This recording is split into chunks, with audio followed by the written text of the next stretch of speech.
Welcome back. We're talking all about relationships. Before the break, we were talking with Dr. Paul Clark, the director of Mississauga Counseling, about breaking up, which is not always the easiest thing. No. But what can be also more difficult is maybe getting back together with that estranged ex. So, Clark, thank you so much for sticking around. Now, you touched on the difficulty of when you break up, resisting possibly, staying on that person and trying to reconcile things. But what if you do? What if you want to get back together with somebody? Well, again, I would say you want to, again, don't panic. Take some time.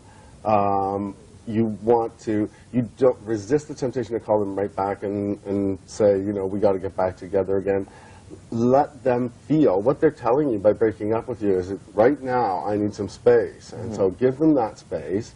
And then after a certain amount of time, the other thing that you want to do is, make sure that you are grounded, that you are happy in your life. And so, take the time to, get in shape. Take the time to, get on that nutrition program, improve yourself. So no matter what happens, whether or not you get back with this person, you're feeling better about yourself.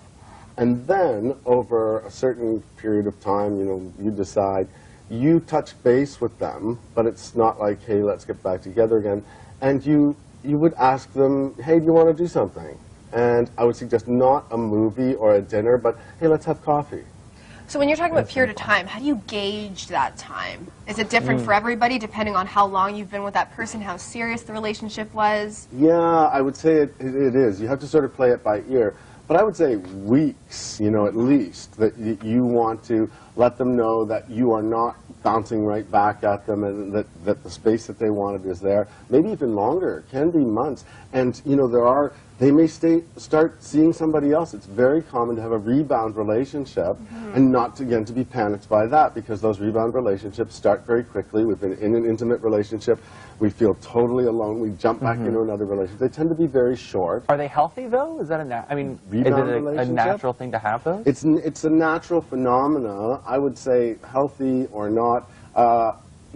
For the person who is just recently broken up with somebody and she's looking for somebody else, well, it may fill a gap, but woe be the person who doesn't realize that you're the rebound person. It can be very unhealthy for them who thinks this is a great relationship, and after 3 weeks they go, you know what, I'm not ready for this. I just broke up with a serious relationship. So those are questions to ask, too, before you get involved with somebody. If you just broke up with somebody, how recently was this? Right.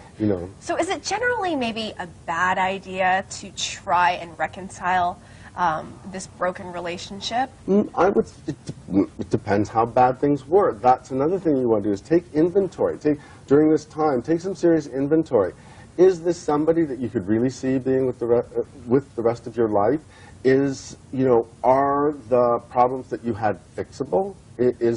Or is the reason that they broke up with you because you have this problem of being unfaithful, and that doesn't seem like something you can break? Or is it something that they hated about, your family? Some things can be changed and some things can't be changed. So it's a good time to really take inventory and see, has anything changed in the relationship, or is this a place that I can go forward in, right, without compromising myself? You don't want to get back into a relationship and say, well, I could make this work and I'll just tell you that you're right all the time. So what if you've made that personal assessment, you've waited several months and, you just can't live without this other person, but then you find out the other person is not thinking the same way you are and they're done with things. How do you sort of go about that? Well, then it's time to, you might give one more big push, invite them out to like a really fancy dinner or something like that. If that doesn't work and it's rejection, time to move on.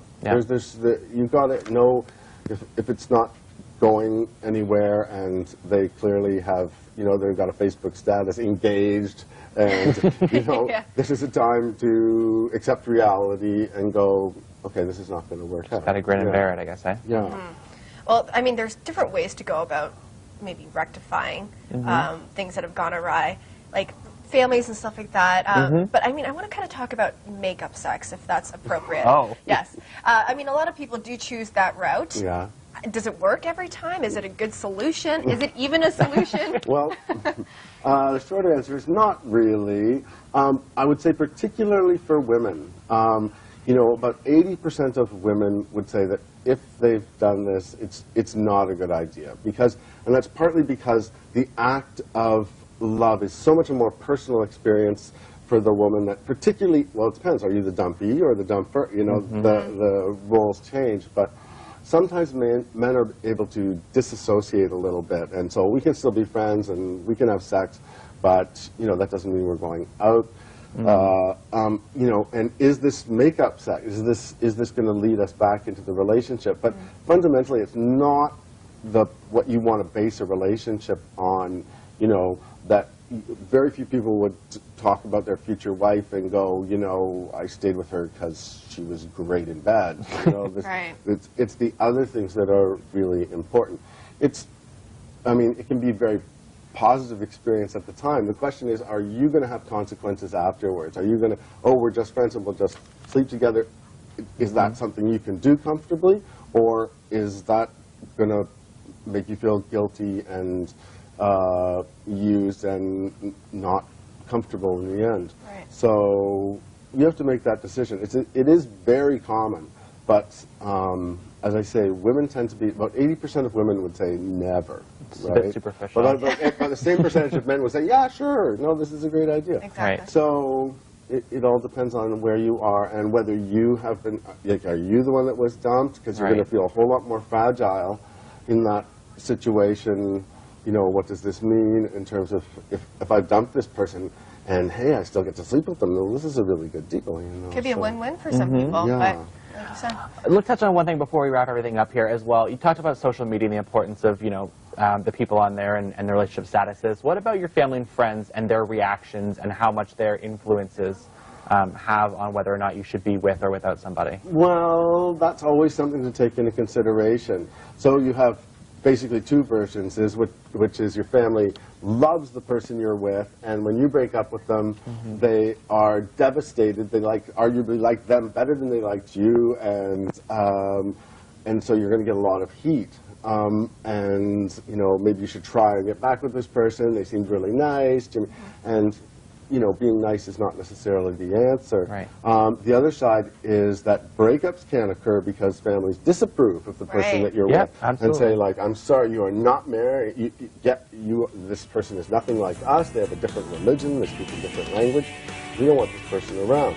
So they can be involved. But once again, boundaries. Can work either way. Thank you so much for coming once again. Very informative Absolutely. stuff. We'll be right back after this on Daytime. Stick around.